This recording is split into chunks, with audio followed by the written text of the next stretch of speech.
ನಾರಾಯಣಂ ಸುರಗುರುಂ ಜಗದೇಕನಾಥಂ ಭಕ್ತಪ್ರಿಯಂ ಸಕಲಲೋಕನಮಸ್ಕೃತಂ ಚ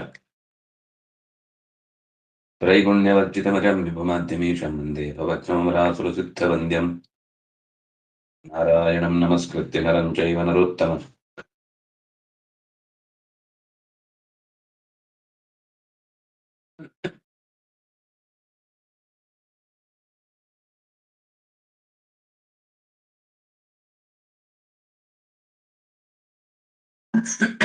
ದೇವೀಂ ಸರಸ್ವತೀಂ ವ್ಯಾಸಂ ತಥೋ ಜಯಮುದೀರಯೇ.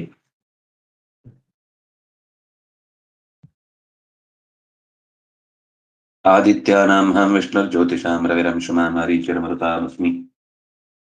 ನಕ್ಷತ್ರಾಣಾಮಹಂ ಶಶಿ ವೇದಾನಾಂ ಸಾಮವೇದೋऽಸ್ಮಿ ದೇವಾನಾಮಸ್ಮಿ ವಾಸುವಃ. ಇಂದ್ರಿಯಾಣಾಂ ಮನಶ್ಚಾಸ್ಮಿ ವಿತ್ತೇಷು ಯಕ್ಷರಕ್ಷಸಾಮಿ ಸೂನಾಂ ಪಾಪಕಶ್ಚಾಸ್ಮಿ ಮೇರುಷ್ಯಕರಿಣಾಮಹಂ. पुरोधसान्तमुख्यं मां विद्धि वास्तव्य बृहस्पतिं सेनानीनां हंस्कन्दः सरसामस्मि सागरः महर्षीणां विगुरं ग्रामस्मेकमक्षरं जप यज्ञानां जपयज्ञोऽस्मि स्थावराणां हिमालयः. विष्णुः ಸರ್ವವ್ಯಾಪಿತ್ವ ಪ್ರವೇಶಿತ್ವಾದೇಹೇ ಅನ್ನುವ ವಿಷ್ಣು ಶಬ್ದದ ಅರ್ಥದ ವಿಸ್ತಾರವನ್ನ ಮೋಕ್ಷ ಧರ್ಮದಲ್ಲಿ ಹೇಗೆ ವಿವರಿಸಿದ್ದಾರೆ ಅನ್ನೋದನ್ನ ಆಚಾರ್ಯ ಹೇಳಿದರು. ಎರಡು ಪ್ರಧಾನವಾದ ಧಾತುಗಳು ಬಂದದ್ದು ವಿಷು ವ್ಯಾಪ್ತೋ ವಿಷ ಪ್ರವೇಶನೆ. ನಾರಾಯಣ ಅಶ್ವತ್ಥ ಸರ್ವವೃಕ್ಷಾಣ ಹಿಂದೆ ವಿಷ್ಣು ಶಬ್ದದ ವಿವರಣೆಯನ್ನು ನೋಡಿದ್ದು ನಾವು. ಭೂತ ರಾಶಿಗಳಲ್ಲಿ ಪ್ರತಿಯೊಂದರಲ್ಲೂ ಜೀವ ಮತ್ತು ಜಡಗಳನ್ನೆರಡನ್ನು ವ್ಯಾಪಿಸಿ ನಿಂತವನು, ಅವುಗಳ ಸ್ವಭಾವವನ್ನು ಪ್ರೇರೇಪಿಸುವವನು. ಅಷ್ಟು ಒಳಗೆ ಪ್ರವೇಶ ಇದೆ ಅಂತ ಅರ್ಥ. ಜೀವನ ಒಳಗೂ ಪ್ರವೇಶ ಇರುವಂತದ್ದು ಕೆಲವಿದೆ. ಎಲ್ಲರಿಗೂ ಜೀವದೊಳಗೆ ಪ್ರವೇಶ ಎಲ್ಲರಿಗಿಲ್ಲ. ಆಕಾಶ ಭೂಮಿಗಳನ್ನು ವ್ಯಾಪಿಸಿಕೊಂಡು ನಿಂತ ಹೆಜ್ಜೆಗಳನ್ನಿಡುವ ವಿಷಯದಲ್ಲಿ ಉಳಿದವರಿಗಿಂತ ಅತ್ಯಂತ ವಿಶಿಷ್ಟ ಎನಿಸಿ ತ್ರಿವಿಕ್ರಮನಾದವ. ಆದ್ರಿಂದಾಗಿ ಅವನಿಗೆ ವಿಷ್ಣು. ಕ್ರಮಣಾಚಾಪ್ಯಹಂ ಪಾರ್ಥ, ನಾನು ಇಡುವ ಹೆಜ್ಜೆಯ ಕ್ರಮವೂ ಕೂಡ ಭೂಮ್ಯಾಕಾಶಗಳನ್ನು ವ್ಯಾಪಿಸುವಂತಹ ಶೈಲಿಯದ್ದಾದ್ರಿಂದ ವಿಷ್ಣು ಅಂತ ಕರೀತಾರೆ. ಅಶ್ವತ್ಥ ಸರ್ವವೃಕ್ಷಾಣ. ಇಲ್ಲಿ ಕೆಳಗಡೆ ತಾತ್ಪರ್ಯದಲ್ಲಿ ಏಷಾಂ ವಿಷ್ಣು ಸ್ವರೂಪಾಣಾಂ ಸನ್ನಿಧೇರನ್ಯವಸ್ತುಷು ವಿಶಿಷ್ಟತ್ವಂ ಸುಜಾತೆ ಸ್ಯಾದ್ ವಿಭೂತ್ಯಾಖ್ಯಾಪಿ ವಿಭೂತ್ಯಾಖ್ಯಾನಿ ತಾನಿತು. ಬ್ರಹ್ಮನಾಮ ಬ್ರಹ್ಮಗತಃ ಸರ್ವದೈವತ ಸಂಚಯಾತ್ ಆದಿತ್ಯ ಹೇತುರ್ಭಗವಾನ್ ಸಾಮಸ್ಥಃ ಸಾಮನಾಮಕಃ. ಆದಿತ್ಯ ಹೇತು ವೇದೇಭ್ಯಃ ತಥಾಶ್ವತ್ಥ ಸ್ಥಿತೋ ಹರಿಃ ಉತ್ಕರ್ಷ ಹೇತು ವೃಕ್ಷೇಭ್ಯಃ ಯ ಏವ ಅಶ್ವತ್ಥ ನಾಮಕಃ ಇತಿ ವಿಭೂತಿ ತತ್ವೇ. ವಿಭೂತಿ ತತ್ವ ಅಂತ ಒಂದು ಗ್ರಂಥದಲ್ಲಿ ಅಶ್ವತ್ಥ ಸರ್ವವೃಕ್ಷಾಣಾಂ ಮಹರ್ಷೀಣಾಂ ಚ ನಾರದಃ ಗಂಧರ್ವಾಣಾಂ ಚಿತ್ರರಥಃ ಸಿದ್ಧಾನಾಂ ಕಪಿಲೋ ಮುನಿಃ. ಈ ಶ್ಲೋಕದಲ್ಲಿ ಎಲ್ಲ ಮರಗಳಲ್ಲಿ ಅತ್ಯಂತ ಹೆಚ್ಚಿನ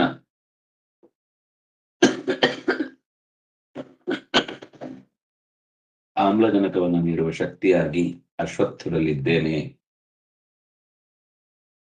ಅನ್ನೋದನ್ನು ಕೃಷ್ಣ ಹೇಳಿದ್ರೆ, ಇದು ಕೃಷ್ಣನ ಈಗ ಅರ್ಜುನನನ್ನು ಹೇಗಾದ್ರೂ ಮಾಡಿ ಒಪ್ಪಿಸ್ಬೇಕು ಅನ್ನೋದಕ್ಕೋಸ್ಕರ ಸೃಷ್ಟಿಸಿದ ವಿಭೂತಿಯ ರೂಪಗಳಲ್ಲ, ಅಥವಾ ಸುಮ್ಮನೆ ಹೇಳಿಕೆಗಳನ್ನು ಕೊಟ್ಟದ್ದಲ್ಲ. ಹಿಂದೆಯೂ ಈ ವಿಷಯಗಳ ಚರ್ಚೆ ಪ್ರಾಚೀನ ಗ್ರಂಥಗಳಲ್ಲಿ ನಡೆದಿದೆ ಅನ್ನೋದನ್ನ ಹೇಳಲಿಕ್ಕಾಗಿ ಈ ಉದಾಹರಣೆಗಳನ್ನು ಕೊಟ್ಟರು. ಮುಖ್ಯವಾಗಿ ಯೇಷಾಂ ವಿಷ್ಣು ಸ್ವರೂಪಾಣ ಸನ್ನಿಧೇ ಅನ್ಯವಸ್ತುಷು ವಿಶಿಷ್ಟತ್ವಂ ಸುಜಾತೆ ಸ್ಯಾದ್ವಿಭೂತ್ಯಾಖ್ಯಾನಿ ತಾನಿತು. ಎಲ್ಲಿ ವಿಶೇಷಾಂಶವಾಗಿ ವಿಷ್ಣುವಿನ ರೂಪ ನೆಲೆಗೊಂಡಿರುತ್ತೋ ಸ್ವಜಾತೆ ವಿಶಿಷ್ಟತ್ವಂ ಸ್ಯಾತ್, ಆ ವಸ್ತು ತನ್ನ ಓರಗೆಯ ಮಂದಿಯಲ್ಲಿ, ಈಗ ಇಲ್ಲಿ ನೋಡಿದ್ರೆ ವೃಕ್ಷಗಳಲ್ಲಿ ಅಂತ ಒಂದು ಗುಂಪಿದೆ, ಹಾಗೇನೆ ದೇವ ಋಷಿಗಳಲ್ಲಿ ಅಂತ ಒಂದು ಗುಂಪಿದೆ.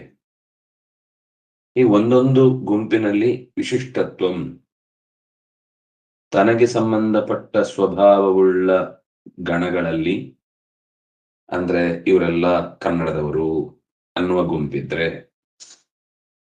ಇವರೆಲ್ಲ ಅಧ್ಯಯನಶೀಲರು ಅನ್ನುವ ಗುಂಪಿದ್ರೆ, ಇವರೆಲ್ಲ ಹಾಡುಗಾರರು ಅನ್ನುವ ಗುಂಪಿದ್ರೆ, ಪ್ರತಿಯೊಂದರಲ್ಲೂ ಆ ಗುಂಪಿಗೆ ಹೆಚ್ಚಿನವನು ಅಂತ ಅನ್ನಿಸಿಕೊಳ್ಳುವಂತಹ ವಿಶಿಷ್ಟ ಸ್ವರೂಪ, ಅದು ಗಮನಿಸಿ, ಬರೀ ಸ್ವರೂಪ ಹೇಳಿಲ್ಲ, ವಿಶಿಷ್ಟ ಸ್ವರೂಪ, ಸ್ವರೂಪಾಣಾಂ ಸನ್ನಿಧೇಹೇ ಅನ್ಯ ವಸ್ತುಷು ವಿಶಿಷ್ಟತ್ವಂ, ಬೇರೆ ವಸ್ತುಗಳಿಗಿಂತ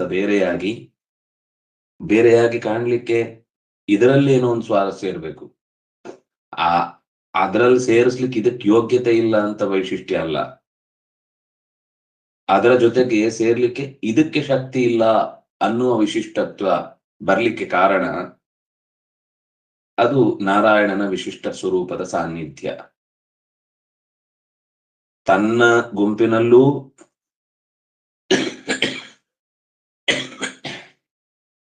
ವಿಶಿಷ್ಟವಾಗಿ ಕಾಣುತ್ತೆ, ಉಳಿದವರಿಗಿಂತಲೂ ಅತ್ಯಂತ ಗೌರವವನ್ನು ಪಡೆಯುವ ಅರ್ಹತೆಯನ್ನು ಹೊಂದಿರುತ್ತೆ. ಸಾಮನಾಮ ಬ್ರಹ್ಮಗತಃ ಸರ್ವದೈವತ ಸಂಚಯಾತ್. ಬ್ರಹ್ಮನಾಮ ಬ್ರಹ್ಮಗತಃ,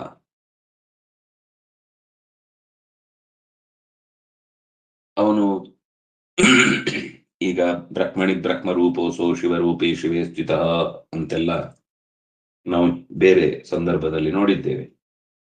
ಅದು ಅಲ್ಲಿ ಒಂದು ಕಡೆ ಬಂದದ್ದಲ್ಲ. ಬ್ರಹ್ಮನಾಮ ಬ್ರಹ್ಮಗತಃ, ಬ್ರಹ್ಮನ ಒಳಗೆ ಸೇರಿಕೊಂಡದ್ರಿಂದ ಆ ಬ್ರಹ್ಮನಿಗೂ ಬ್ರಹ್ಮ ಅಂತ ಹೆಸರು ಬಂತು. ಅಂದ್ರೆ ಚತುರ್ಮುಖನಿಗೆ ಆ ಹೆಸರು ಬರ್ಲಿಕ್ಕೆ ಕಾರಣ ಪರಮಾತ್ಮನ ಆ ರೂಪದ ಪ್ರವೇಶ. ಬ್ರಹ್ಮನಾಮ ಬ್ರಹ್ಮಗತಃ, ಇದು ಇಲ್ಲಿ ಮಾತ್ರ ಅಲ್ಲ, ಸರ್ವದೈವತ ಸಂಚಯ, ಎಲ್ಲ ದೇವತೆಗಳಲ್ಲೂ ಹೀಗೆ ನೆಲೆಸಿದ್ದಾನೆ ಮತ್ತು ಎಲ್ಲ ದೇವತೆಗಳ ಸಮೂಹ ಅವನಲ್ಲಿ ನೆಲೆಸಿದೆ. ಆದ್ರಿಂದ, ಅಥವಾ ಎಲ್ಲ ದೇವತೆಗಳ ಗುಂಪು ಅದು ಒಟ್ಟಾಗುವುದು ಅನ್ನೋದನ್ನೇ ಬ್ರಹ್ಮ ಅಂತ ಇಟ್ಟುಕೊಂಡ್ರೆ ಎಲ್ಲದರಲ್ಲೂ ಅವನಿದ್ದಾನೆ. ಆದ್ರಿಂದಾಗಿ ಎಲ್ಲ ದೇವತೆಗಳ ನಾಮ ಅವನ ನಾಮ ಆಗುತ್ತೆ. ದೇವರಿಗೆ ಬ್ರಹ್ಮ ಅಂತ ಹೆಸರು ಯಾಕೆ ಅನ್ನೋದು ಒಂಥರ ಇದು ಉತ್ತರ. ಬ್ರಹ್ಮ ಸರ್ವದೈವತ ಸಂಚಯಾತ್, ಎಲ್ಲ ದೈವತವನ್ನು ಕೂಡ ತನ್ನೊಳಗೆ ಇರಿಸಿಕೊಳ್ಳಬಲ್ಲವನಾದ್ರಿಂದ ಅವನನ್ನ ಬೃಹತ್, ದೊಡ್ಡವನು, ಅದರಿಂದಾಗಿ ಬ್ರಹ್ಮನಾಮ. ಆಧಿಕ್ಯ ಹೇತುರ್ ಭಗವಾನ್, ಯಾಕೆ ಆ ಗುಂಪಲ್ಲಿ ವಿಶೇಷತೆಯನ್ನು ಹೇಳ್ತಾರೆ ಅಂತ ಕೇಳಿದ್ರೆ, ಆದಿತ್ಯ ಹೇತುತ್ವ.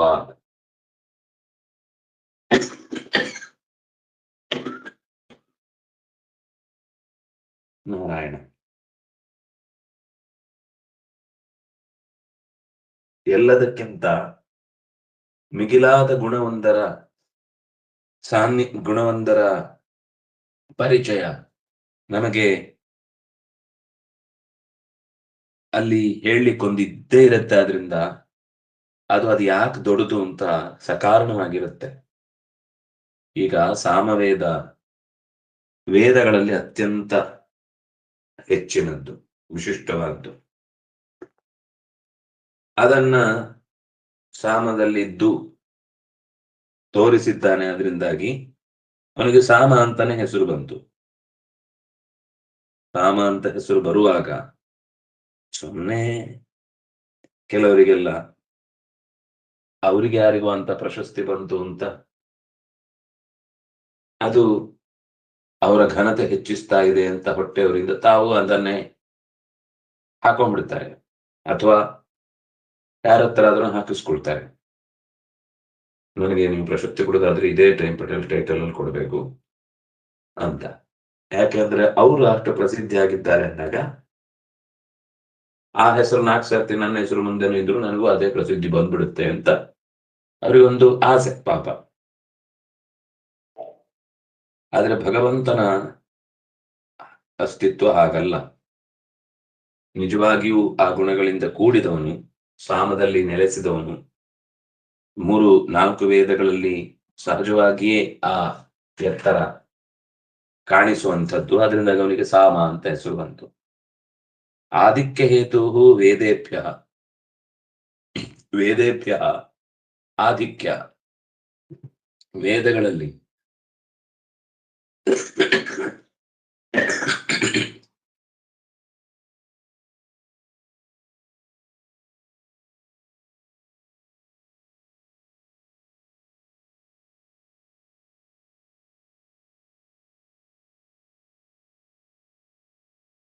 ಎಲ್ಲದಕ್ಕಿಂತ ಮಿಗಿಲಾಗಿ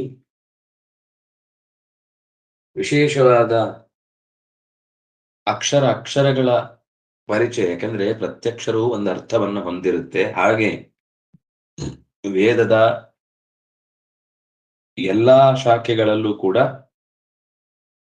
ಅಥವಾ ಎಲ್ಲಾ ಆರಣ್ಯಕ ಬ್ರಾಹ್ಮಣ ಸಂಹಿತೆಗಳ ಉಪನಿಷತ್ತುಗಳಲ್ಲೂ ಕೂಡ ಪ್ರತ್ಯಕ್ಷರ ಪ್ರತಿಪದ ಅರ್ಥದ ವಿವೇಚನೆ ಇದೆ ಅನ್ನೋದನ್ನ ಹೇಳಿದ್ರು ಕೂಡ, ಸಾಮ ಅಕ್ಷರಗಳನ್ನು ಒಡೆದು ಈಗ ಬೇರೆ ವೇದಗಳಲ್ಲಿ ಎ ಅಂತಿದ್ರೆ ಅದಕ್ಕೆ ಎ ಅನ್ನೋದಕ್ಕೆ ಅಕಾರದ ಸಪ್ತಮಿ ವ್ಯಕ್ತಿ ಏಕವಚನ ಅಂತ ಒಂದು ಅರ್ಥ ಮಾಡ್ತಾರೆ, ಅಥವಾ ಎ ಅನ್ನೋದಕ್ಕೆ ಏನೆಲ್ಲ ಅರ್ಥ ಹೇಳ್ಬೋದು ಅದನ್ನೆಲ್ಲ ಹೇಳ್ತಾರೆ. ಇಲ್ಲಿ ಸಾಮ ಏನ್ ಮಾಡುತ್ತೆ ಅಂದ್ರೆ ಅದನ್ನು ಆ ಈ ಎಷ್ಟೆಲ್ಲ ಬಿಡಿಸಿದ್ರೆ ಏನೇನ್ ತರ ಅದನ್ನ ಜೋಡಿಸಿದ್ರೆ ಮತ್ತೆ ಮೂಲಾಕ್ಷರ ಆಗುತ್ತೋ ಅಷ್ಟೂ ಅಕ್ಷರಗಳ ಬಿಡಿಸುವಿಕೆಯಿಂದ ಸ್ತೋಭಾಕ್ಷರಗಳನ್ನ ಸೇರಿಸಿ ಸ್ವರಾಕ್ಷರಗಳನ್ನೆಲ್ಲ ಬಿಡಿಸಿ ಅಷ್ಟೂ ರೀತಿಯಿಂದ ಅವನ ಗುಣ ವೈಭವವನ್ನ ತನ್ನೊಡಲಲ್ಲಿ ಹೊತ್ತುಕೊಂಡು ಅದು ಒಂದು ಗಾನ ಪರಂಪರೆಯಾಗಿ 1000 ಶಾಖೆಗಳಲ್ಲಿ ವಿಭಾಗಗೊಂಡದ್ದು ಸಾಮಾನ್ಯ ಅಲ್ಲ. ನಾವು ಇವತ್ತು 2-3ರಲ್ಲಿ ಜೋತಾಡ್ತಾ ಇದ್ದೇವೆ, ಅದೇ ಕಷ್ಟ ಅಂತ. ನಿಜವಾಗಿ ವೇದಕ್ಕೆ ಇರುವ ವಿಭಾಗಗಳ ದೃಷ್ಟಿಯಲ್ಲಿ ಇಷ್ಟು ಸಂಗೀತದ ವೈಭವವನ್ನು ನಾವು ಯಾವ ನೆಲದ ಪರಿಮಳದಲ್ಲೂ ಹುಡುಕ್ಲಿಕ್ಕೆ ಸಾಧ್ಯ ಇಲ್ಲ. ಎಷ್ಟು ಅದ್ಭುತ. ಆದ್ರೆ ಎಲ್ಲವೂ ಕೂಡ ನಮಗೆ ಅಭ್ಯಾಸದ ಕೊರತೆ ಮತ್ತು ಈಗ ಇರುವುದರ ಬಗ್ಗೆ ಮಹತ್ವ ತಿಳಿಯದೇ ಇರುವುದರಿಂದ ಅದು ಎಲ್ಲ ಕಳೆದೇ ಹೋಗಿದೆ. ಉತ್ಕರ್ಷ ಹೇತು ವರ್ಷೇಭ್ಯ ಉತ್ಕರ್ಷ ಹೇತು,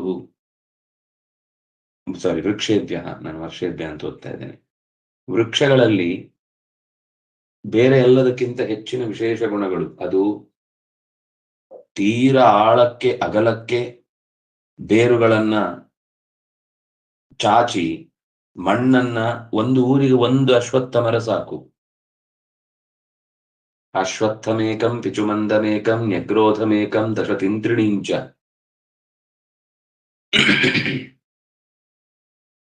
ಪುರಾಣವೇ ಹೇಳುವ ಮಾತು.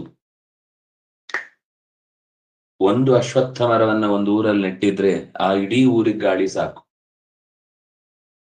ಇನ್ನು ಹೆಚ್ಚಿದ್ರೆ ಅದರ ವೈಭವ ಅದು.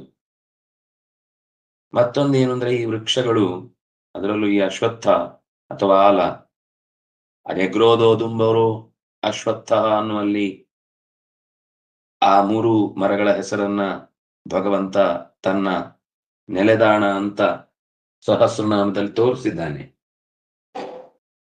ಆದ್ರೆ ಅದರಲ್ಲೂ ಅಶ್ವತ್ಥ ಈ